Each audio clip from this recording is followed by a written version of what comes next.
there, welcome to Gaining Vision. I'm Melanie. Thanks so much for clicking. To my returning subscribers, thank you for your continuous love and support. If you're new to the channel, welcome. Please feel at home. If you're enjoying my content, I encourage you to hit that subscribe button and please don't forget to like and share. But if my content's not for you, that's okay too. Thanks for stopping by. People across the world have been watching the United Nations General Assembly, where leaders from across the globe come to reconfirm their commitment to the United Nations. I was so happy to see many African leaders there who came to speak the truth, their concerns, and share their commitment and confirmation to United Nations. One such leader was the South African President, Cyril Ramaphosa, now this was the second time I've heard him speak on a global stage. The first time was in France, where he spoke to world leaders, and every time he speaks confidently, clearly, articulately, and always talks about powerful things. This speech was no exception. In fact, it was action-packed with so many topics. But today I only want to talk about two of them, two that really resonated with me. The first was about the importance of having peace across the globe. He spoke about South Africa wanting peace and encouraging dialogue for peace to happen across the globe. He spoke about the African Peace Initiative, where 7 African leaders traveled to Russia and Ukraine to speak with the leaders about peace.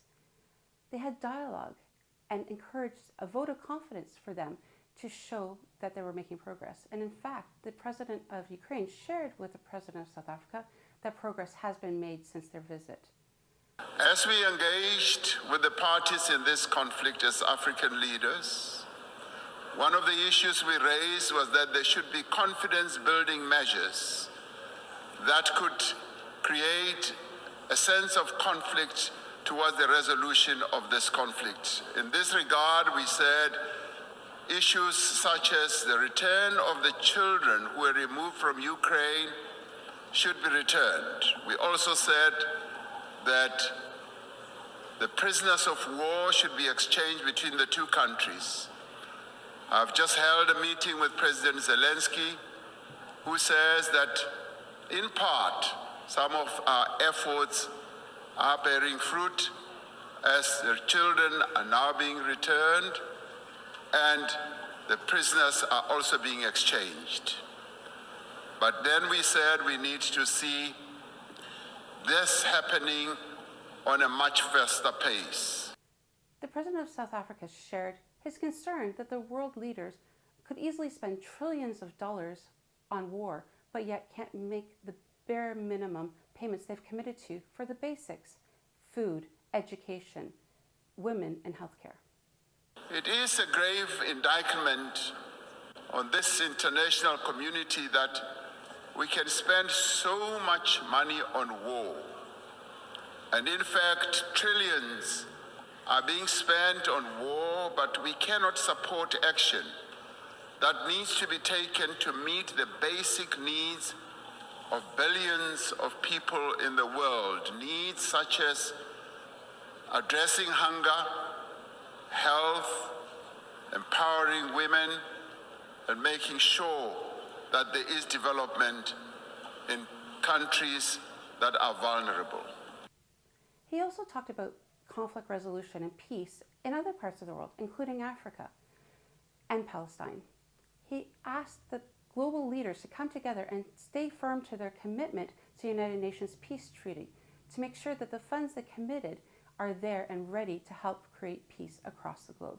As the international community, we must do everything within our means to enable meaningful dialogue, just as we should refrain from any actions that fuel conflict. As we confront other conflicts in several parts of the world, including on our own continent, Africa, we need to be investing in prevention and peace building.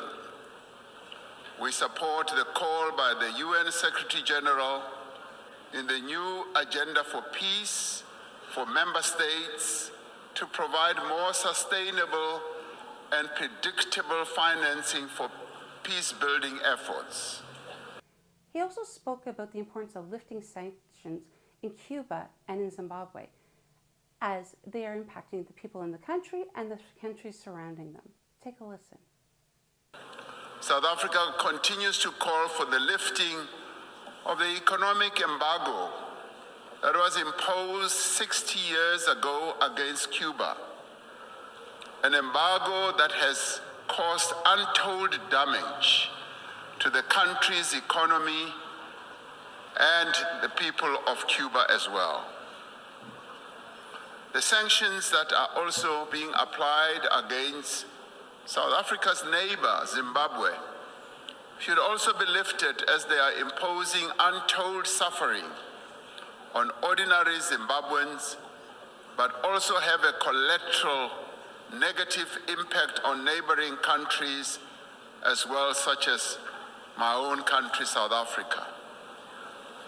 As many people around the world are confronted by hunger and want, the essential human qualities of cooperation and solidarity must be evident in the actions that we take to bridge the divide between the wealthy and the poor. The second topic that I was so happy he spoke of is the minerals in Africa. I'm so happy the leaders of Africa are seeing the potential the natural resources in Africa have for Africans. He assured that the African minerals are for the Africans. Take a listen to what he had to say. The people of our continent are once again bearing the cost of industrialization of the North and the development of the wealthy nations of the world. This is a price that the people of Africa are no longer prepared to pay. Many countries in the North count their assets in the mineral resources that are beneath the African soil. The wealth of Africa belongs to Africans. The mineral wealth that is beneath the soil of Africa must, in the end, accrue to Africans. I was so thrilled to hear this speech. It was powerful, and I encourage you all to take a listen to the entire thing. It's great, really powerful. But it's also nice to see himself and other African leaders, such as the President of Rwanda and the President of Kenya, speaking on the world stage, as this will allow the African people that they serve to feel confident in their abilities and that they are taking a place on the world stage.